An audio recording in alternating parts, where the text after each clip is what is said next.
Sit up straight, sit up tall.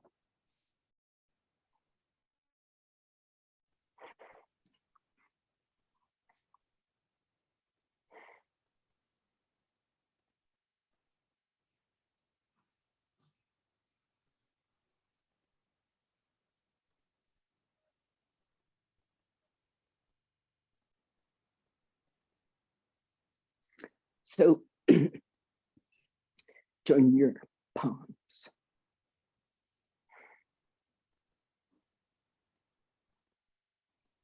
The Yoga Sutra is full of, you might say, contradictory statements about asana, at least contradictions between what it says and our experience. So Patanjali says posture should be steady and comfortable. It tends to be, at best, intermittently steady and comfortable. At worst, partially one part steady, another part not, but you're working on it. Yeah. So posture should be steady and comfortable, not quite.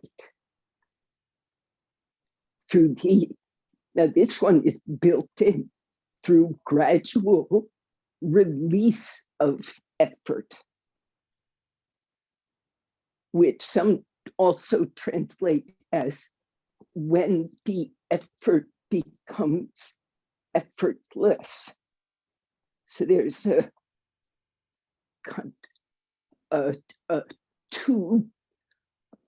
duality, dvandva.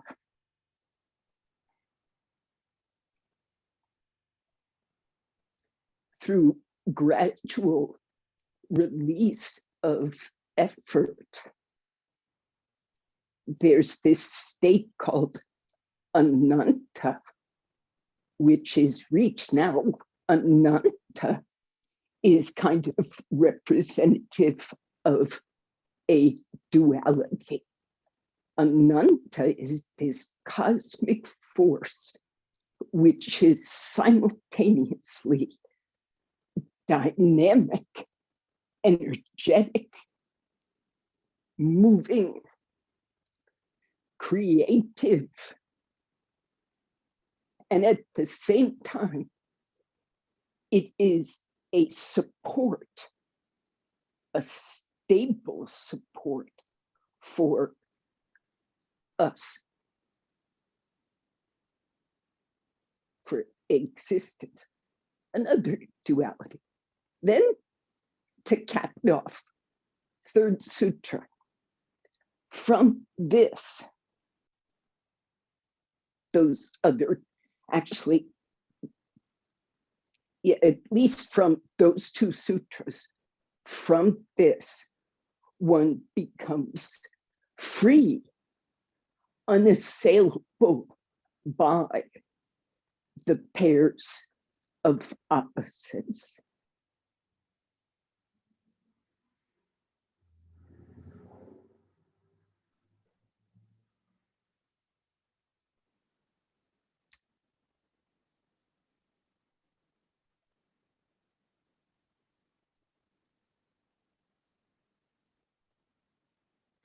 How to this practice?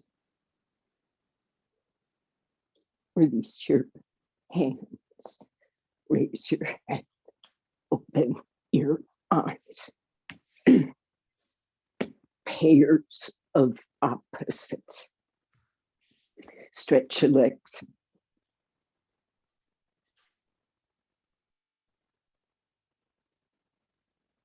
How do you stretch your legs? In pairs of opposites.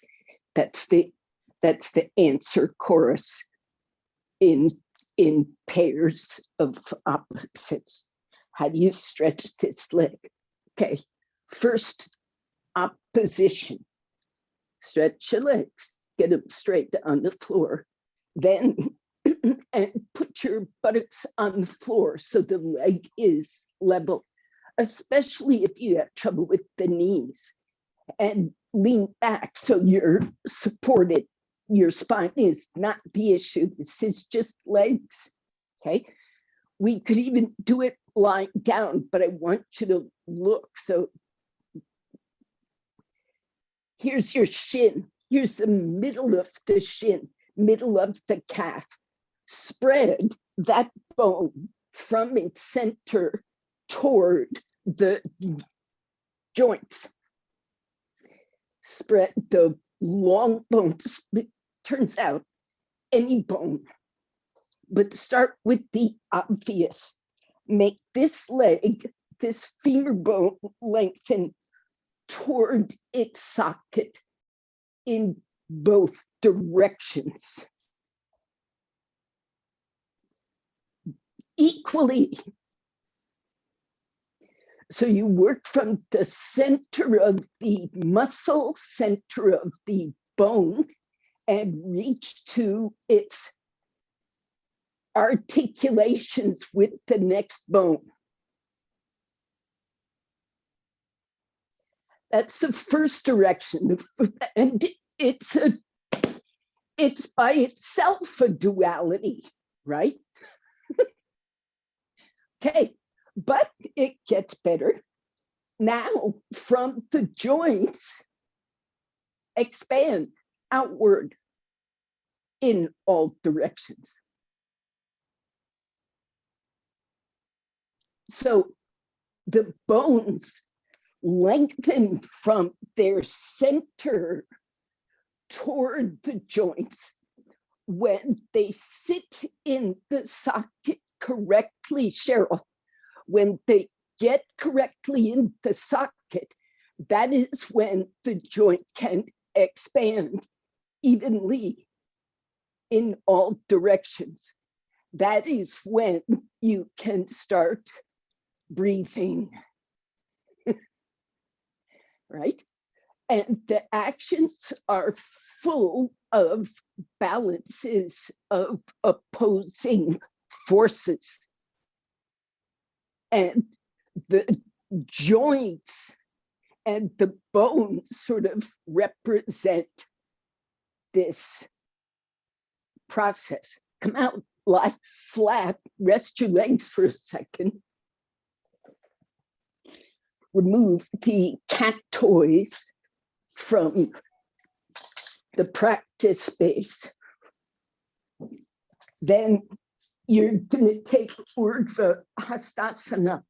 Now, the arms, the wrists, just like these legs in Dandasana, need to be grounded. So if you have pain in the shoulder and things are not comfy, trying to get your wrist on the floor, then put your wrist, must be wrist on height, right?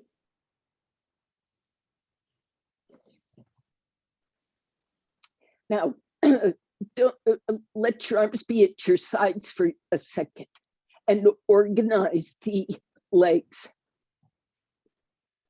Now, your pelvis, just like before, I mean, it's always like this. It's attached to the legs. So Cheryl, go away from the wall. Don't put your feet on the wall, because the first thing you have to do is put that bone in the socket. You don't get help. You have to lengthen the bone yourself into the socket. And you see how your foot changes shape. That's right, as it should be. You're going through the calf too. And the ankle, everybody, every bone. You have 9 ankle bones. Make all of them lengthen between one end and the other long bones of the foot spread. Each bone, any bone you observe. Furthermore, the sides of the pelvis, that ilium bone that goes from your waist on down to your buttock bone, that long pelvis bone, lengthen it toward the waist, toward the feet.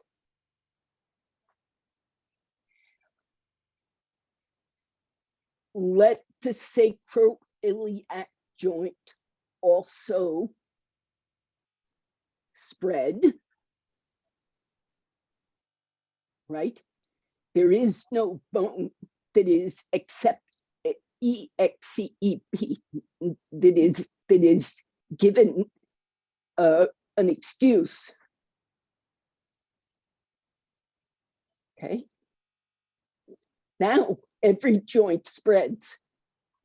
After every bone spreads, then every joint spreads.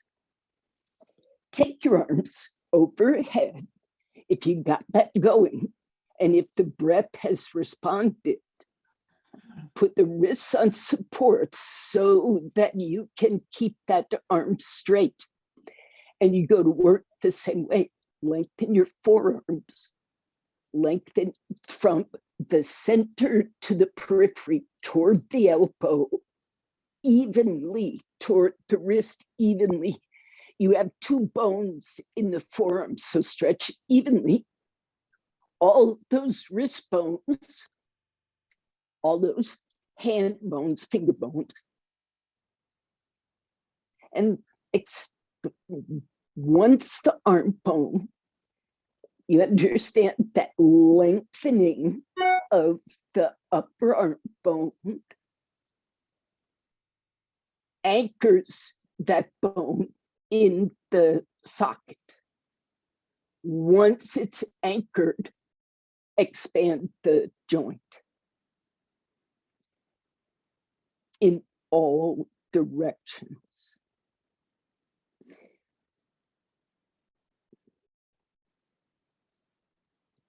Okay, come on.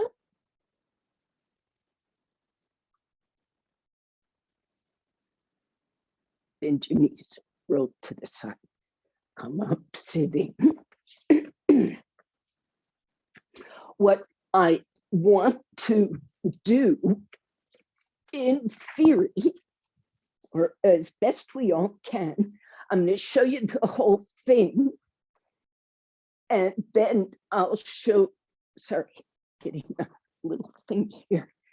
I'll show you the whole as I, would have it done, and then ways of working with support, including chairs and such. So first, this is now, instead of stretching and extending and doing all that, we're folding the joints.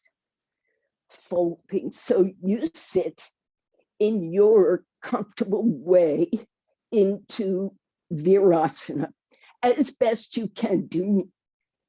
What are we doing here? We're lengthening the bones toward the joints, all the bones toward each joint. So it's multiple,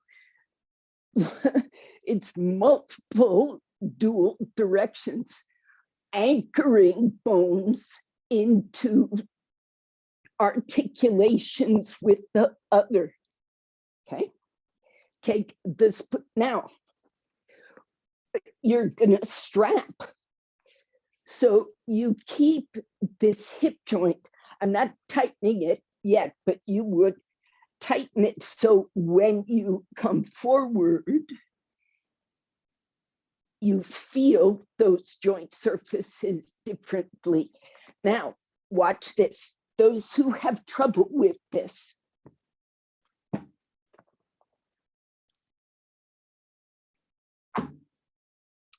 you can sit higher as you usually would, right? If you're sitting up high, because you need to, for whatever reason, prop the knees so that thigh is horizontal.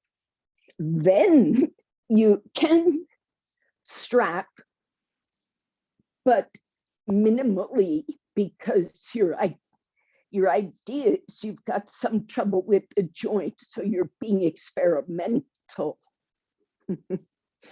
So if you're on the floor, just keep the buckle off your skin and easy to get at. And if you're up high like this, you also use a chair. This is actually for those with troubles in the knees, hips, ankles. This takes so much pressure off the pose. You don't have to fight. Gay, you need to move your shins backwards so that the very top shin bone, that knob bone, is on blanket. Yes.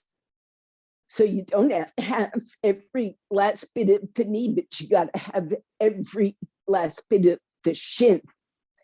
Now you sit and you lengthen your bones, even if it feels like just a mind exercise. You need to give instruction and observe the response. Deeply release into the hip socket, the outer hip socket, the inner.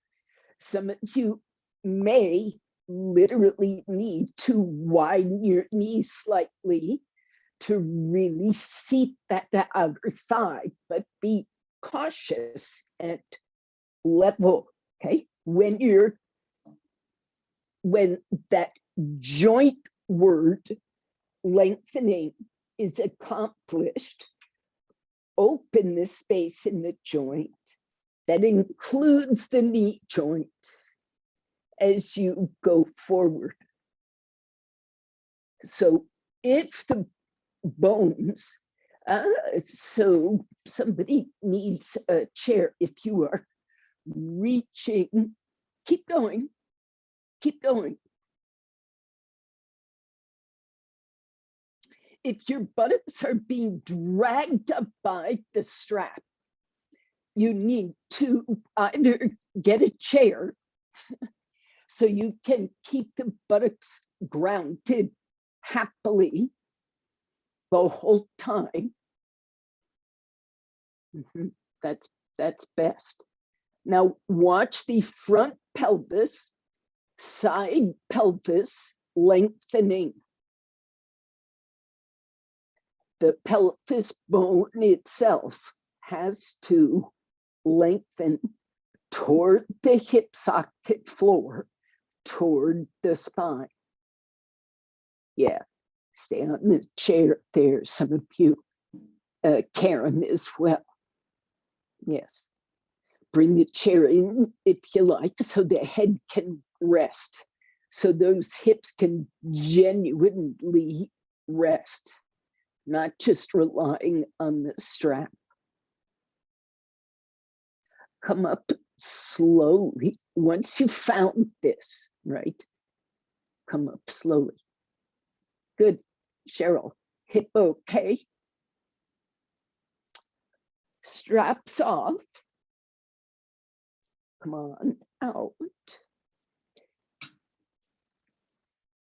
Now, be careful of the knees. They have been folded, and some of you may have made, moved sharply in the knees. So when you come up, open this hinge into Adho Mukha Svanasana, open that hinge very symmetrically.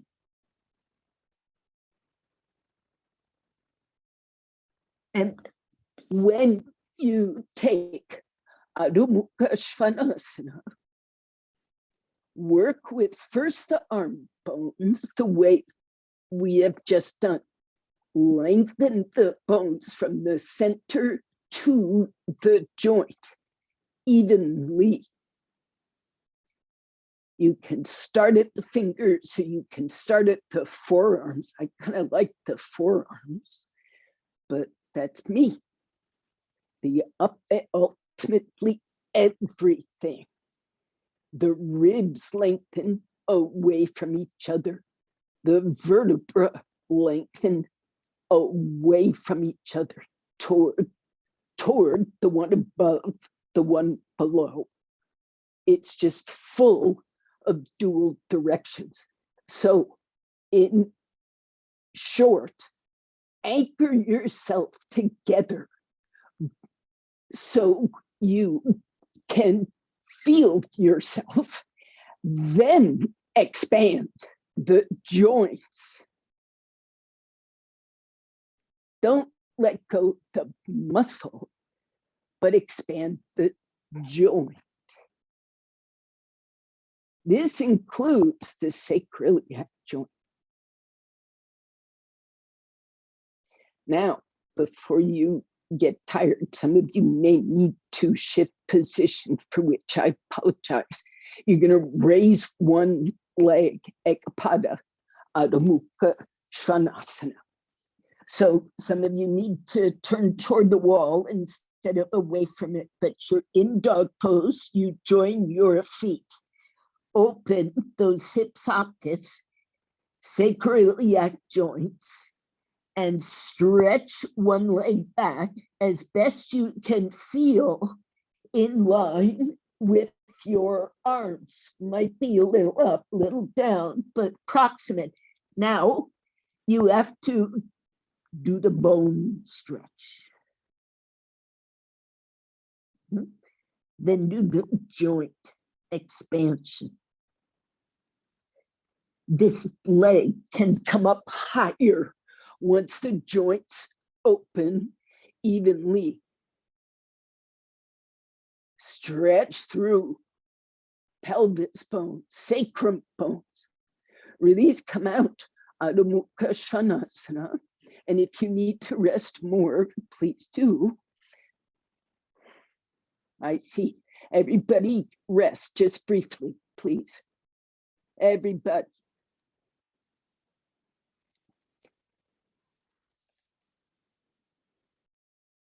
Are we good? Go back up. Stretch your arms carefully.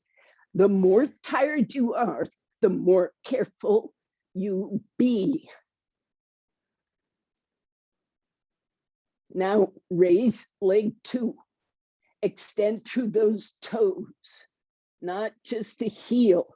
Yes, you've got to spread the calf, but you also have to spread the shin bone, not just the hamstring, in both, not just the muscle, but the bone. That whole limb has to anchor itself in both directions. Then free the joints. Expand. Raise that leg chai if you can, and extend. And out you come.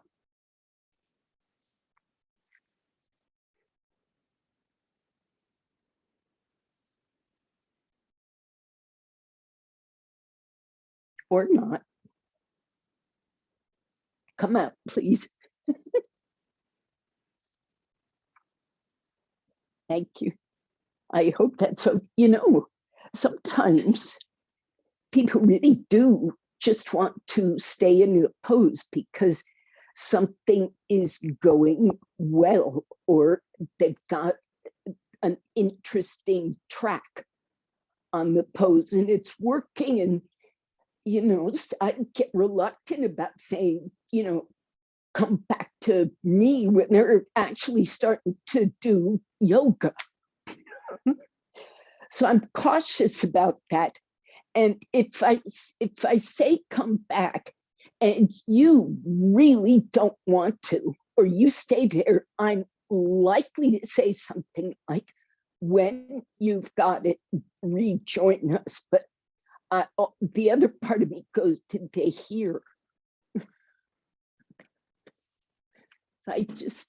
Anyway, stay in the pose if you need to. Let's do, just for the joy of it,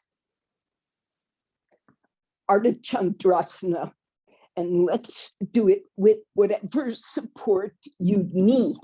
We're going to be staying for a bit, but what I'm asking you to do is to sort of, from a Trikonasana stance, you're going to stretch your back leg bones, stretch your front leg bones in both directions. You know, if you go too far forward, the knee feels funny. You have to anchor back to the hip socket as much as that knee comes forward. You have to sit on the floor as much as the knee, especially the inner knee, lifts. So you can elegantly follow these movements and come into Ardha Chandrasana using these principles. Please go. I take too much time because I should use a wall. I would work better. So every bone has to expand. Yeah. If balance isn't there, take a wall. Gabe, move your brick forward.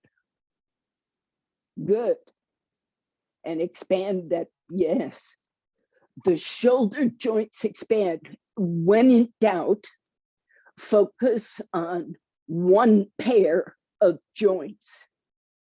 So Cheryl, I know it's the hips you're focusing on, but get them in some order and go for the shoulders then, because that top shoulder is not spreading. Top neck vertebra aren't spreading. Get that thoracic brachial plexus sorted. Face the floor if you need to, your choice, and see if that connects to the hips in any way. Touch your fingers to that wall behind you and slide up it. Bend at the wrist so it's in line with the shoulder. It's better.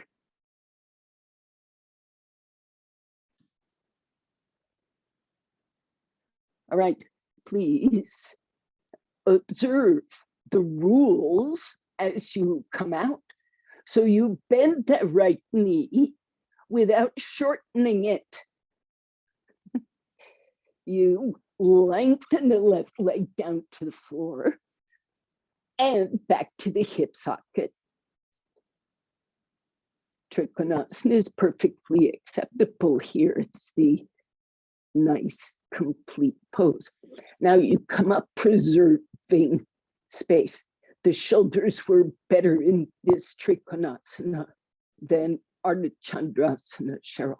Side two, take that wall so you, and back up Chaya so you don't tickle your nose with the plant. Yeah, you go all the way to the end of that sticky mat. I'll still see you just fine. Mm-hmm. Now you go toward Trikonasana, be elegant,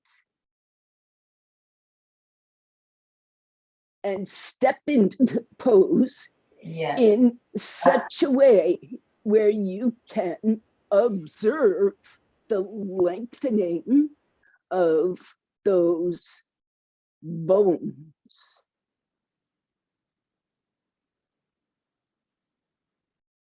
Into the sockets. Now, the one we deeply focus on is that standing leg socket. So point your foot straight forward, parallel to the wall. And if you bend the knee, and especially focus on the lengthening of the thigh, upward toward the outer thigh, toward its hip socket, we spend, and the lengthening of the lower leg toward the big toe. So a beginner action, your teachers goes through the whole limb, press the floor, tuck the thigh to the hip socket. An intermediate action that can be felt nicely is lengthening each bone. And then you expand that joint. Now, what I was just doing was I was helping the grounding direction, just pushing on my foot, but I've got support here. So the balance is presently not an issue, but you get the idea. Stretch that lower arm, Chaya. Use it for support. That's right. If possible, put your hand on the brick like a foot. Yes, you stand on that arm. Push on that brick. From the joints outward, and the top arm from the joints outward. Yes, the spine joint. Skip the shoulder, stretch toward the elbow. Anchor into the shoulder. Spread from the shoulder. Please come out. It's about time, don't you think? Keep lengthening those bones. If you do this nicely, the pose is much more durable. Was that not Birshu's word? Durable. I think that was his word. I have to look at my notes, but it definitely is a correct inference if it's not a direct quote. He also said the pose, and this too is a direct quote, the pose should make you happy when those joints can expand, when they're lined up straight and you can expand. There is a freedom of the breathing, and it brings a feeling. Happiness, and really santosha is the Sanskrit contentment, happiness, or the type of happiness that is contentment. You're okay in this pose, in this moment. All right, let's see. From there, we need to do something deeply forward bending. So watch this. Some of you will take opening those shoulder joints from the spine, lengthening the arm bones. You will take your hands, wrists, fingers back to Paschimma Namaskarasana. Now, this is a place where those bones just squash against each other and there is no space for some of us in the shoulders, elbows, forearms, I mean, anywhere in this arm, we have places where there is no spreading, no expansion. So approach this following these rules of how you interact with your muscles, joints. Breath, lengthen the bones toward the joints.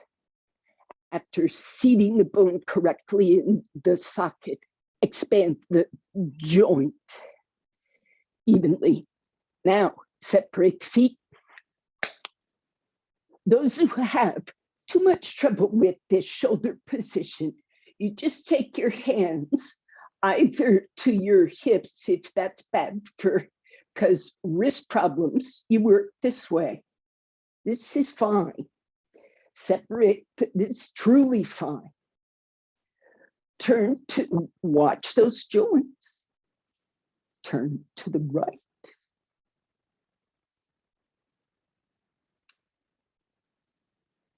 Organize yourself. This is where a lot of people start having compression in the low back or somewhere hips. So back to the rules. Spread those bones so the foot grounds, lengthen the foot bones, thigh bone. Then spread the, watch your sacroiliac joints. Roll that pelvis to face forward squarely so you can put even space in the sacroiliac as you stretch to your feet and lift your chest. Those who can, go into a back bend shape, expand those joints, and then exhaling, begin to come forward without loss of space. Well, sorry, without loss of length in the bones and space in the joints. Go as far as you can, including taking the head to the shin if it happens. Now watch what those shoulder joints, neck bones are doing. Forearm bones, finger bones. Now inhale, come up, follow the same rules. Don't collapse and fight your way up. And come out, face forward, and rest your arms. This is a big pose, and taking a long while at it is a concentration practice I hope you get, especially with the balance involved. And also it's hard work. So if it didn't work completely, you get to rest your arms briefly. And for side two, come back in and pick your, pick your battles here. If that first side was excessive on the wrists, then just take a lesser pose. You may take your hands up quite high like you would, just don't use the wrists the same way.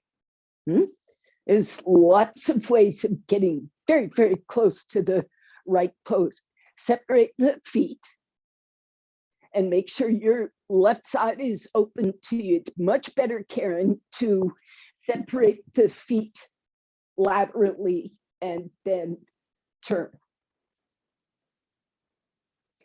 Now, go for the lengthening. Of course, it's easy. Start first from foot to hip, but then go in and start sorting. And you sort from the middle of the bone to the joint, the middle of the bone, outward. Everything. Once the joints line up, you extend. That's when things get long. Shoulders, hips, spine, go up, take the back bend shape. Don't overwork the neck. The rules are identical. Come forward, keeping space in every joint you can identify. Keep your mind open. You lengthen the bones toward the joint to seat the bone properly centered in the socket. That's what you use that strength for. When the bone, yes, you can put your hands on the floor or chair, that's fine.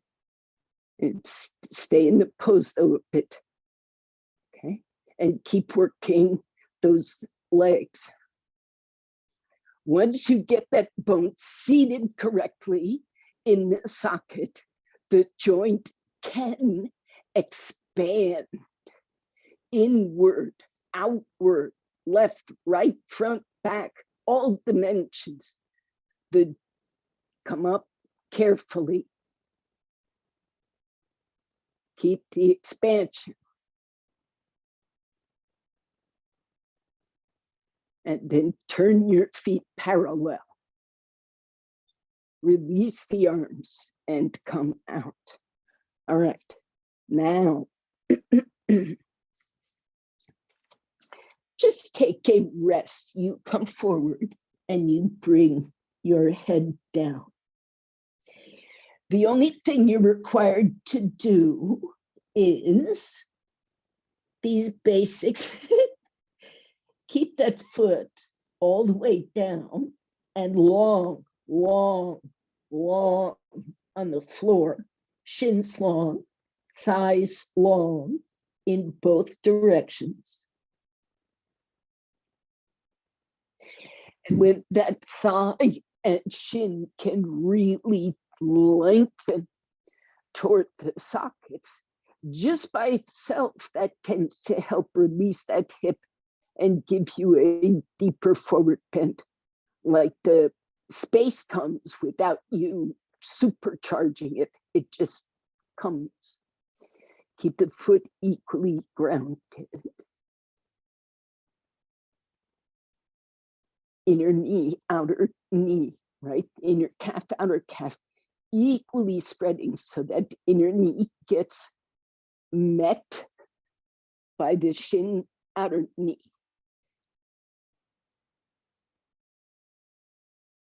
Especially the outer thigh must lift and spread to the hip.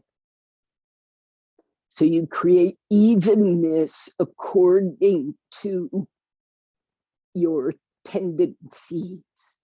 I see a couple of you putting the hands on the outer calves and pulling because, or ankles, because that helps bring evenness and more peacefulness. Is that true, Cheryl? Wave a hand if it's, yeah. Mm-hmm. Make sure this she said yes. Make sure the sacroiliac is even and spacious. You want to feel like you can see light through the cracks evenly in all around the hip socket, sacroiliac joints, knee joints, ankle joints. Come up.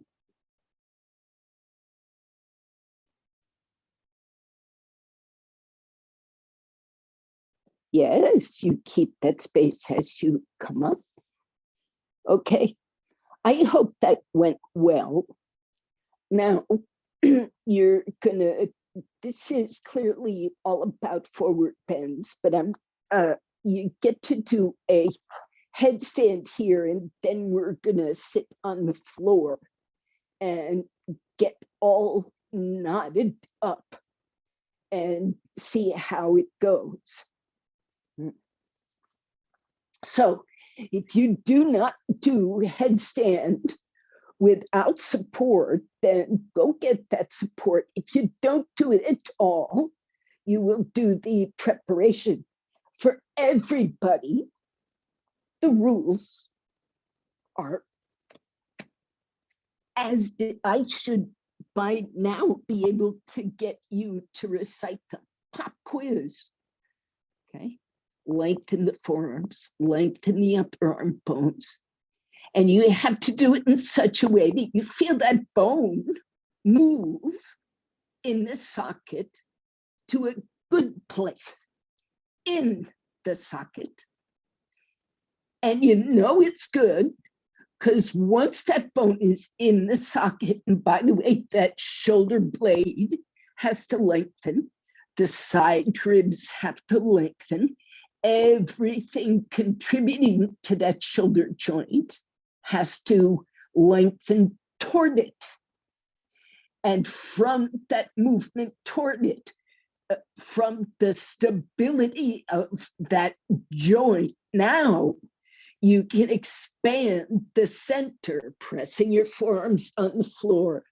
Take your head down, open those armpits, open the shoulder blade, continue lengthening the bones toward the joint and expanding the joint away.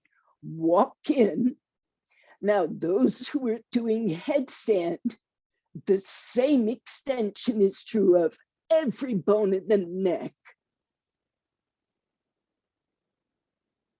So you take your headstand, keeping,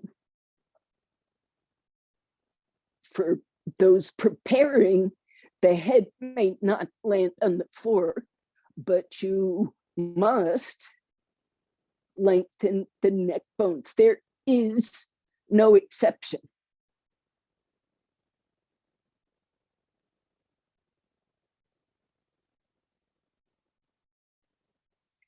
The yogis kind of contend that the world can be observed in terms of duality. Sometimes it's very useful, especially if you're looking for evenness of attitude and action.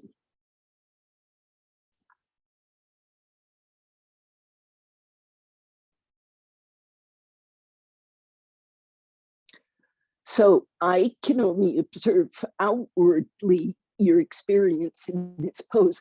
Those who are doing preparation type work and those who wish to, from our Prashant would say qualified, take Ekapada Shirshasana. But you got to follow the rules. Those preparing can do Ekapada preparation. Watch those joints. Completely freely they expand. The sacroiliac, the deeper you get into the forward bend action. Both sacroiliac, that means you gotta roll the left leg in a bit, Cheryl. So you can access that sacroiliac. There you go. And come up. Watch how you come up, no collapsing those joints. Side two. If you're not, you just stretch your legs. And as some are doing Ekapada, you stretch that leg, whether it comes down far at all, you keep it stretched the same way. You can fit, and the arms, my goodness, the sides of the neck. That's good, Cheryl, but the outer hip on that side came down. The right leg stayed, at least in my camera view, straighter than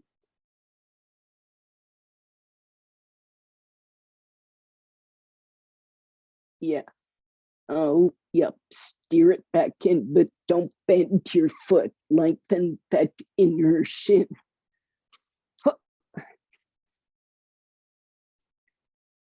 Okay, it's time, after you have completed your pose, to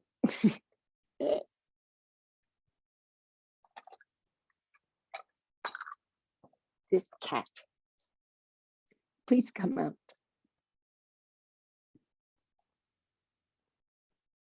Watch how you go. Rest your head. Now, everybody, those who have rested their head already,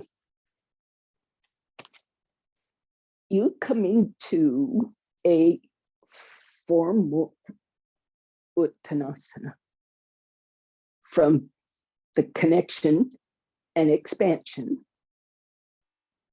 in Tadasana to, as you do, feel free to take bricks, whatever height you need for Ardha. Uttanasana. This is a way to get those joints open and long bones long. Then either lowering the bricks or keeping them at the same height, you'll move back and extend again. Now, this is going to really require that you lengthen the arm from the spine. Some of you will be lower. Then we'll go back farther and attempt to do this again. If you watch, the spine is curving, but my internal sense is of refusing the collapse of the front spine. So don't pin your head in, extend. Uttanasana, as far as you can go. Each time you renew the effort, raise up through the arms, through the spine, and extend each of your bones farther. Your bones are wrapped by muscles. So when you lengthen a bone, you have to let go of the muscles that encase it.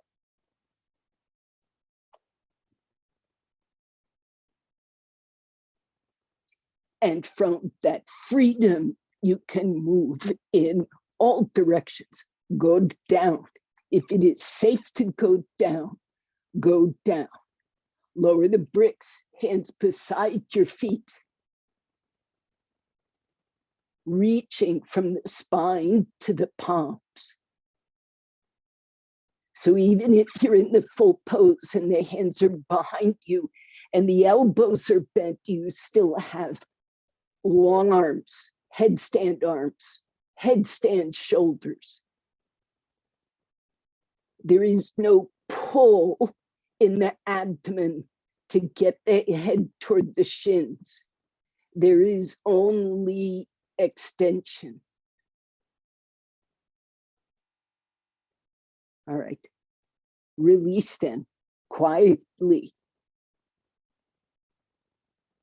And keeping length in your bone space in the sockets. Inhale, come up. Are you okay? Suzette, are you okay? All right, good. Now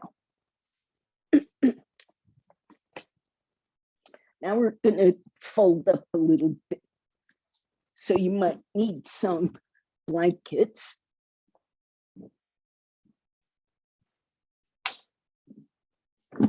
To sit on if you are stiff. You might need a chair nearby. You might need an extra something because we're folding up. So if you need to keep a knee safe, like I do, feel free. Okay. So this can be done with a rolled up sticky mat or a rolled up blanket, but roll up something. You need a pad underneath you, so don't put yourself on the bare floor. Maybe you have two mats. If not, roll a blanket until it's about, if you see this, might be 3 inches, 2.5, 3 inches in its squished diameter. So it's not terribly thick. Some blankets and some sticky mats are extremely thick. So, if it's a huge mat, you unroll it till the cylinder is the desired thickness. You probably know this. Kneel. Go to your head so that this hamstring muscle can relax. Put that into the knee socket And in theory, you hold it there with your hands as you relax back, Adho Mukha Virasana. And then with your hands, push up, totally relaxing those calves that you've just been stretching. So maybe it'll be okay.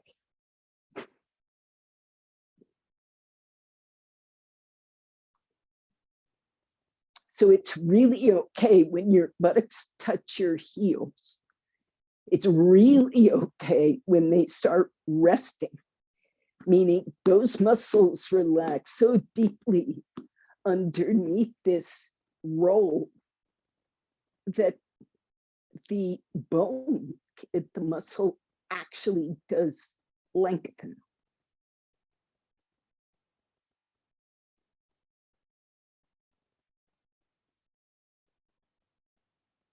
So you want to wait till you achieve something in the way of this lengthening, and then you can roll this down to another section of the calf and hamstring and settle that. So you slowly come away from the knee. You might get one more if you're going really incrementally, a lot more, but don't go to the Achilles. Just smush the muscle of that calf. Don't smush on the tendon.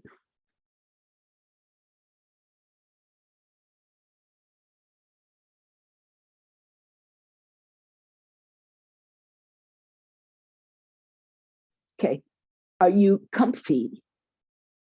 Turn to the right. Left hand goes to your right knee. Oh, Some of you don't have anything behind you nearby. Can you retrieve a brick, put it behind you?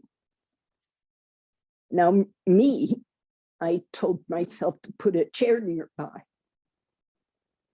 I said that out loud, but I didn't enforce it. A chair is a lovely thing in terms of being able to get in correctly to the shoulder socket and then expand correctly in that shoulder socket, both of them. But the back one for many of us is a problem. Now, watch the hips, watch the sacroiliac, keep them parallel, and do not close that lumbar spine. Out you come. If something is going wrong with these blankets and your feet are turning purple and swelling, you should come out. If they are dead gray, you should come out.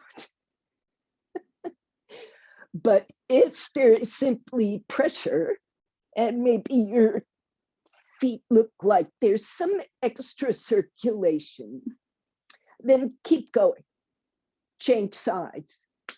Right hand to left knee. Watch those shins, thighs. Left hand goes to that brick or that prop behind you.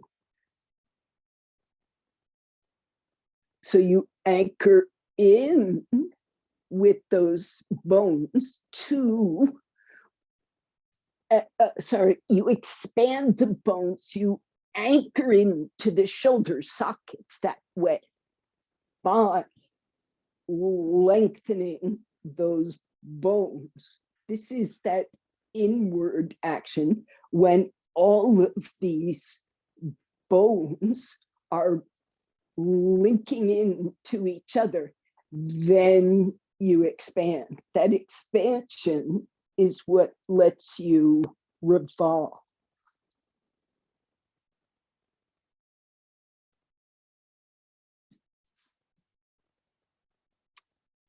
Come out. So you need a chair, works better on that backside shoulder than a wall. Works, a wall is acceptable, but a chair works better. It's, if you see it, if I were at the wall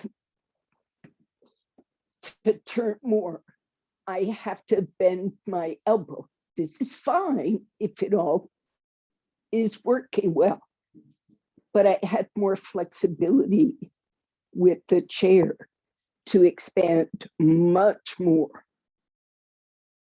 with that tabletop behind me. See how much farther I can develop that pose. This part looked fine, but I'll tell you, this part really feels better. And okay, we're going to proceed, but yeah, keep that chair. So walk out on that chair. The right shoulder is still getting bunchy, right shoulder, blade spine. Yep. Now, I mean, you know when too much is too much, but it's out.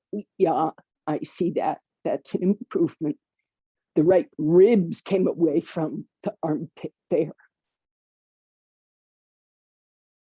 Okay, is this helpful? Right. So let's start folding more. You should probably, for starters, take some support under your virasana hips, and your right leg is going to come out and park. So this is a beginner version of the pose, just sitting on that brick.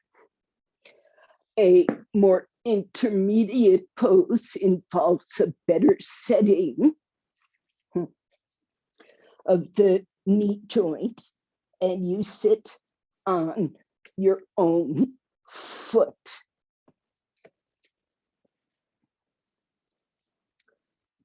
Another option is to add a blanket. So depending on your knee, you go from the simple to the more folded. Watch your knee. Okay, it may be different on side one compared to side two, so be alert. Right knee is up. Sorry, Speak. could you just explain better the folding of the knee? Oh, the Virasana knee. Yes. All right. Well, some of you are in the pose already. Okay, Both sorry. knees are Virasana knees. Yeah. Okay. Just to be clear, both knees are Virasana knee. So the knee that is down needs to sit with its foot centered, because both of those shin bones are lengthening from the center toward the ankle and from the center toward the knee.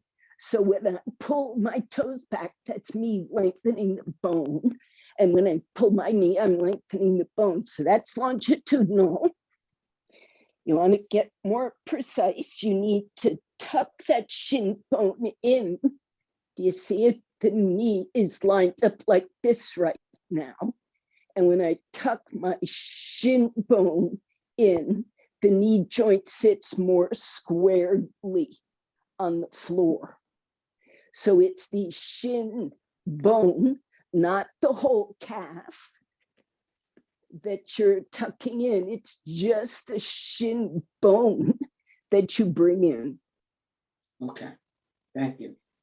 This is as true of the lifted leg as it is of the one on the floor.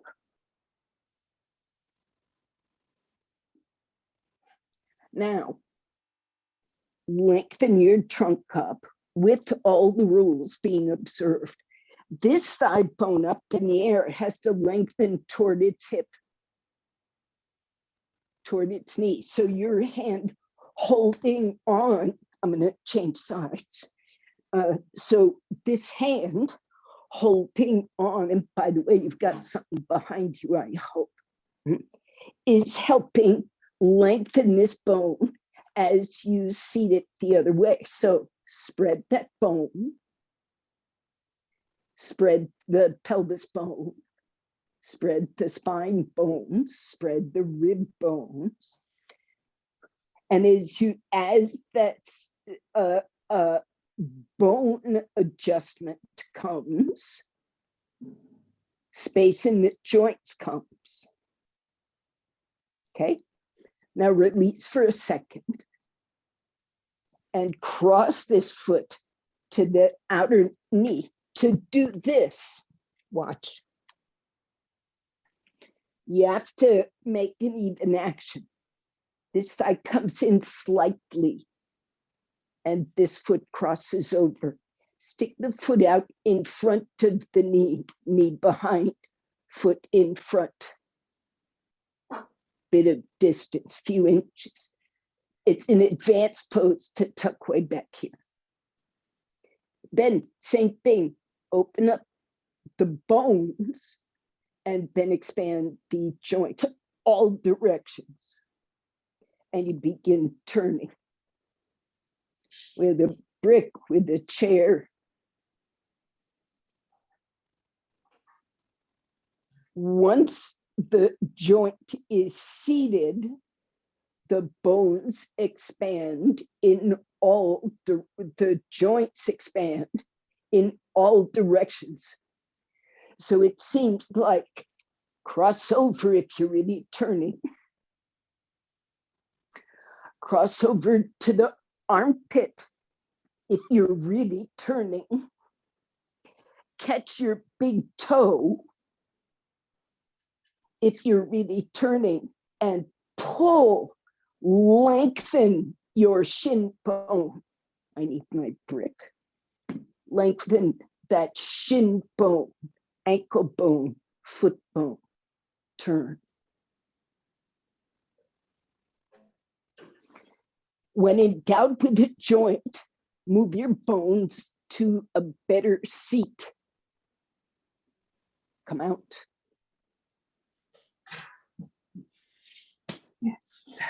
Stretch your legs. I hope that was folded enough. Change sides.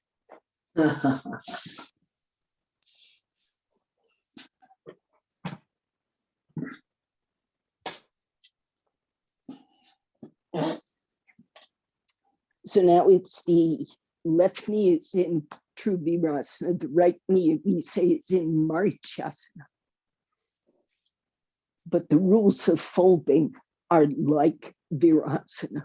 The shin bone that my fingers are tracing has to be not rolled out, it's got to be centered so you can lengthen this inner part. If that shin bone is rolled out, it's very, you can see it. Get your shin bone in. Get on the inner heel. Lengthen toward the shin, toward the heel, lengthen the thigh, toward the knee, toward the hip. Seat the bone in the socket. Seat yourself on your floor or support. And lengthen from the hip sockets up. Don't sacrifice a hip to your ambition. Put space back in that hip, okay? You did learn, by the way, a strap trick that is useful. You learned it in Virasana, and here, miraculously, is a Virasana shape. So you can sometimes help this hip by giving it a tug, with the strap, or just strapping it together so it has more ease. The idea for something to pull on is helpful. You can pull that thigh bone toward, change hands, Karen. Yeah, Karen Carpenter, good. Karen Paris, changed, that's right. Now, don't just fold your arm crosswise over the knee. If this is happening